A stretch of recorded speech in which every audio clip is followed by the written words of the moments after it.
கடவுள் அருள் YouTube channel அனைத்து நேயர்களுக்கும் திண்டுக்கல் ஹரிஹரன் சர்மாவின் பணிவான வணக்கம். பிறக்க இருக்கின்ற விசுவாவசு வருடம் அனைவருக்கும் அனைத்து நற்பலன்களையும் நல்கட்டும். நான் உங்கள் அனைவருடன் சேர்ந்து இறைவனை பிரார்த்திக்கிறேன். இந்த விசுவாவச வருடத்தின் ராஜா சூரியன், மந்திரி சந்திரன்.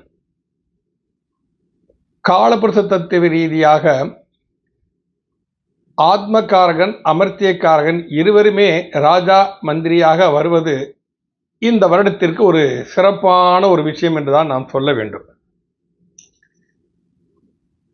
தர்ம நெறியில் செல்பவர்களுக்கு மிகவும் ஒரு அற்புதமான ஒரு ஆண்டு இது.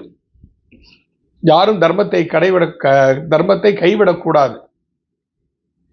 தர்மவீர் நெறி ஒன்றுதான் நமது பூர்வ புண்ணிய கர்மாவை நீக்கி நமக்கு நல் வழிப்படுத்த முக்தியை கொடுப்பதற்கு உண்டான ஒரு நல்ல மார்க்கம் ஆகும். இந்த விசுவாவசு வருடத்தில் எலக்ட்ரானிக் பொருட்கள், விண்வெளி ஆராய்ச்சிகள் இவைகள் எல்லாமே ஒரு வெற்றிகரமான அமைப்பு கண்டிப்பாக அமையும். பெண்கள் சற்று எச்சரிக்கையாக இருக்க வேண்டும். தேவையற்ற வார்த்தைகளினால் அவமானப்பட நேரிடலாம். அதற்கு கொஞ்சம் யோசிக்கணும். இப்போ இதில் கும்ப லக்னத்தில் இந்த வருஷம் பிறக்குது.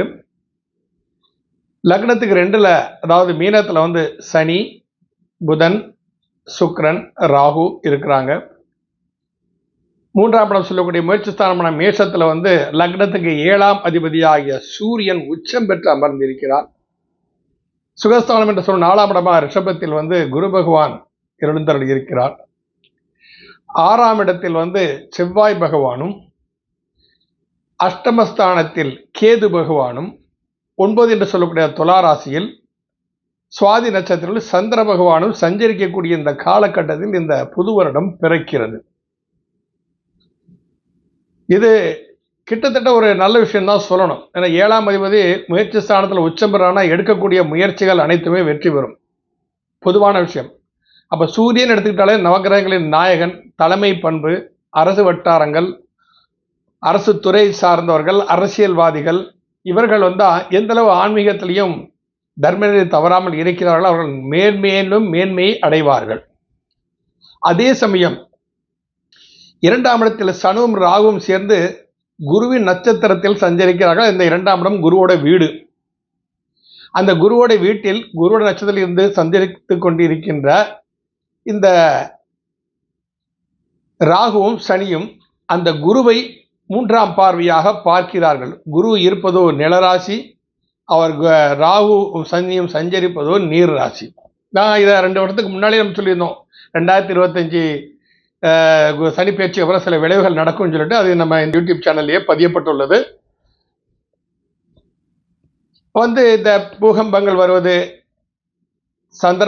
காலம் தவறி மழை பெய்வதனால் ஏற்படக்கூடிய பாதிப்புகள் எல்லாமே கொஞ்சம் இருக்கும்னு சொல்லிட்டு இந்த சனி ராகுவின் பார்வை என்பது மே மாதம் 14ஆம் தேதி வரை இருக்கும். ஏன்னா மே மாதம் 15ஆம் தேதிக்கு மேலே குரு பயிற்சியாகி மிதுனத்துக்கு போயிடுவார்.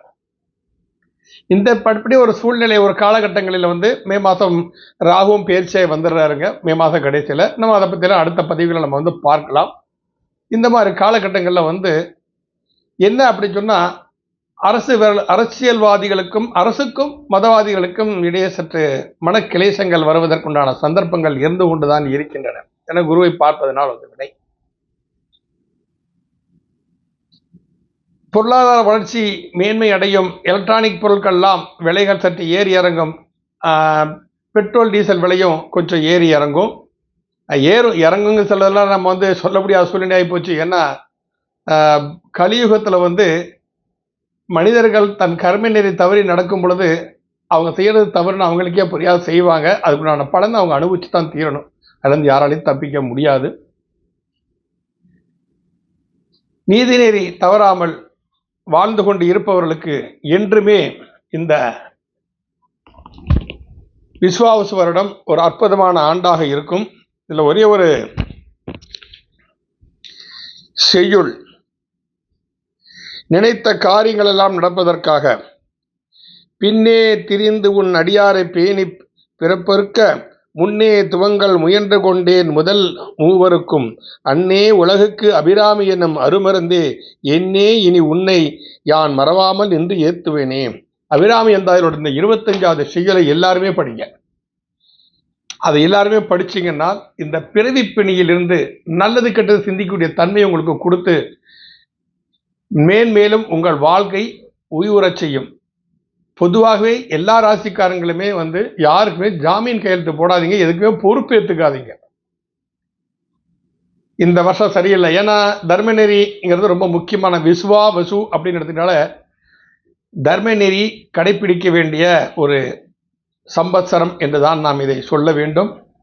ஆகையால் சற்று தர்மநெறி தவறாமல் வாழ்ந்து ஆன்மீகத்தில் மனதை நினைத்து பேரும் புகழோடும் சீரும் சிறப்போடும் அனைவரும் வாழ வேண்டும் என்று அன்றாடம் நான் சொல்லும் எல்லாம் வல்ல ஈசனை பிரார்த்திக்கிறேன். வாழ்க வளமுடன். சிம்மராசி அன்பர்களே, இதுவரை உங்கள் ராசிக்கு 7ஆம் இடத்துல சனி பகவான் அஷ்டமஸ்தானத்துக்கு போயிட்டாரு. மாரக சனியோட அஷ்டம சனி கொஞ்சம் பரவாயில்ல. அதனால் நீங்கள் அதை பற்றி பயப்பட வேண்டிய அவசியங்கள்லாம் ஒன்றும் கிடையாது. சனி பகவானை பொறுத்த வரைக்கும் நீதி நேர்மையாக செல்லணும், பரோபகார சிந்தனையோடு இருக்கக்கூடாது. நமக்கு கீழே உள்ளவங்களை அவங்களையும் மனுஷனாக நம்ம மதித்து பழகணும் அப்படின்னு சொன்னாலே அது ரொம்ப நல்லவான தன்மை தான். ஆனால் அஷ்டமத்து சனிங்களை பற்றி நீங்கள் பயப்பட வேண்டிய அவசியங்கள் கிடையாது. தைரியமாக இருங்கள், மற்றவரையும் மதித்து பழகுங்கள். மற்றவர்களுக்கு பாதிப்பு ஏற்படக்கூடிய எந்த ஒரு விஷயத்தையும் தயவுசெய்து செய்து விடாருங்க. சிம்மராசிக்காரர் ரொம்ப முக்கியமாக கவனிக்க வேண்டியது தான். அதே சமயத்தில் உங்கள் ராசிக்கு 9ஆம் இடத்துல சூரியன் உச்சம் பெற்றிருக்காரு. இது என்றைக்கும் வருஷம் உள்ளது, எந்த வருஷம் ஆனாலும் சரி சிம்மராசிக்கு 9ஆவது சூரியன் உச்சம் பெறாரு. இது காரகோ பாவ நாசிங்கிற ஒரு தன்மையின் அடிப்படையில் கொஞ்சம் உங்களுக்கு செய்யும். பித்திருக்கள் வழிபாடு சிம்மராசிக்காரங்க எப்பவுமே பித்திருக்கள் வழிபாடு ரொம்ப முக்கியத்துவம்னு நான் பல சந்தர்ப்பங்களை நான் சொல்லியிருக்கிறேன். முன்னோர்கள் வழிபாடு வேணும். வீட்டை விட்டு எங்கே வெளியே போனாலும் சரி, அப்பா இருந்தான்னா அப்பா கையில் அந்த சாவியை கொடுத்து, வண்டி சாவி ஆகட்டும், வேலைக்கு போகிறது பேக் ஆகட்டும், ஏதாவது அப்பா கொஞ்சம் உங்கள் கையில் எடுத்து கொடுங்கப்பான்னு சொல்லி அவர்கிட்ட ஆசீர்வாதம் போகணும்.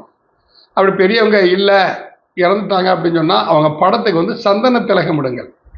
ஆணுக்கு சந்தன திலகம் இடுங்கள். அந்த சந்தன திலகம் விட்டு அவரை வழிபாடு பண்ணுங்க. துளசி மாலை வாங்கி போட்டுக்கோங்க. இது செஞ்சாலே உங்களுக்கு நன்றாக இருக்கும். பெரியாதிபதி 3ஆம் இடத்துல உபஜயஸ்தானத்தையும் மறைஞ்சிருக்கிறாரு சந்திரன். அந்த சந்திரன் உடல்காரகன் என்பதால் உடலில் ஒரு உத்வேகம் கண்டிப்பாக கிடைக்கும். இன்னும் உழைக்க வேண்டும், இன்னும் பாடுபட வேண்டும், இன்னும் நாம் திறமையாக செயல்பட வேண்டும், இன்னும் நம் குடும்பத்தை மேன்மைப்படுத்த வேண்டும் என்ற ஒரு தன்மையெல்லாம் உங்களுக்கு கண்டிப்பாக வரும். 10ஆம் இடத்தில் இருக்கக்கூடிய குரு பகவான் மே 15ஆம் தேதி ஒரு லாபஸ்தானத்துக்கு வர்றாரு. அதீத நற்பலன்களே கிடைக்கும். ஏன்னா 5ஆம் இடத்துக்கு அதிபதி பூர்வ புண்ணியஸ்தானாவில் லாபஸ்தானத்துக்கு வர்றார். இது மிகப்பெரிய விசேஷம்.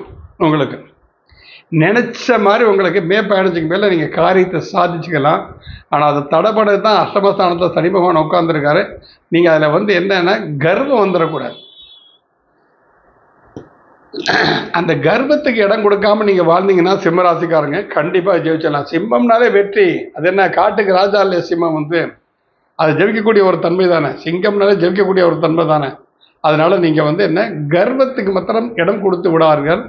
பரோபகார சிந்தனையோட செயல்படுங்க. நம்மளால் முடிஞ்சிச்சு அப்படின்னு சொன்னால் தான தர்மங்கள்லாம் பண்ணுங்க. இதெல்லாம் உங்களுக்கு நல்லா இருக்கும். 9ஆம் இடத்துல சூரியன் உச்சம் பெற்று இருப்பது பூர்வீக சொத்துக்கள் சம்பந்தப்பட்ட விஷயங்கள் எல்லாம் உங்களுக்கு சற்று தொந்தரவுகள் கொடுத்தாலும் அது லாபஸ்தானத்தில் குரு வந்த பிறகு அதை நற்பலன்களை கண்டிப்பாக கொடுக்கும். ஏன்னா உங்கள் ராசிக்கு 7ஆம் இடத்தை அவர் பார்ப்பார். வருமானஸ்தானத்தை அவர் பார்ப்பார். குரு பகவான் மே 15ஆம் தேதியிலிருந்து உங்கள் ராசிக்கு 7ஆம் இடமான கும்பத்தை அவர் பார்க்குறாரு.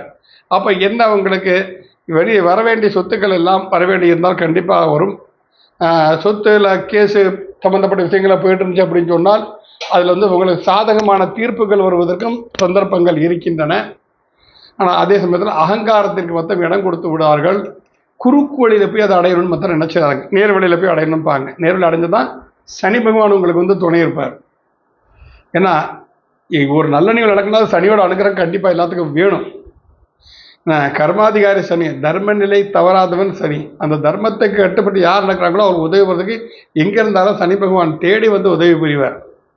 அப்பேற்பட்ட அந்த சனி பகவான் அஷ்டமஸ்தானத்தில் உட்காந்து ஒரு பிரேக் போட்டுட்டு இருப்பார்.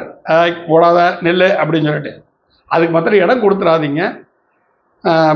மனதை கட்டுப்பாடுக்குள் வைத்துக் கொள்ளுங்கள். மனதை கட்டுப்பாடு போகிறார். ஆனால் 2ஆம் இடத்துல கேது இருந்து சில தடைகள் ஏற்படுத்தான். அதே சமயத்தில் 2ஆம் இடத்துல கேது இருந்தால் ஞானம் அதிகரிக்கும், ஆன்மீக நாட்டங்கள் அதிகரிக்கும்.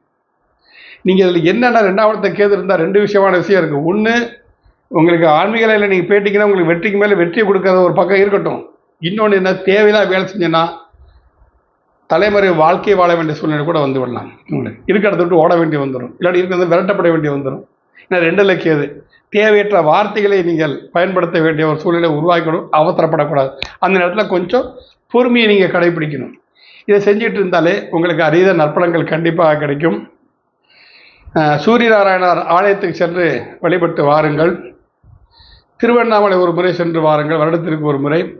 அப்படி திருநெல்வேலி பக்கம் டூர் ஏதாவது போனீங்க அப்படின்னு சொன்னால் சூரியனோட ஸ்தலம் கள்ளபிரான் சுவாமிகள் திருக்கோயில் ஸ்ரீவைகுண்டத்தில் இருக்குது. அந்த சூரியனோட ஸ்தலமும் அங்கே இருக்குது. கைலாசநாதர் ஆலயம் சடியோட ஸ்தலமும் அங்கே இருக்குது. ஸ்ரீவைகுண்டத்தில் மிக ஒரு அற்புதமான ஒரு ஊர் இது. அங்கே போய் நீங்கள் வழிபாடு செஞ்சு அர்ச்சனை செஞ்சு வந்தீங்கன்னா நிச்சயமாக இந்த சிம்மராசிக்காரங்களுக்கும் அதீத நற்பலன்களே நடக்கும். கடவுள் அருள் டிவியை பார்த்தமைக்க நன்றிகள். மேலும் இது போன்ற தகவல்களை தெரிந்து கொள்ள கடவுள் அருள் டிவியை சப்ஸ்கிரைப் செய்யுங்கள். மறக்காமல் பெல் ஐக்கானை கிளிக் செய்யுங்கள்.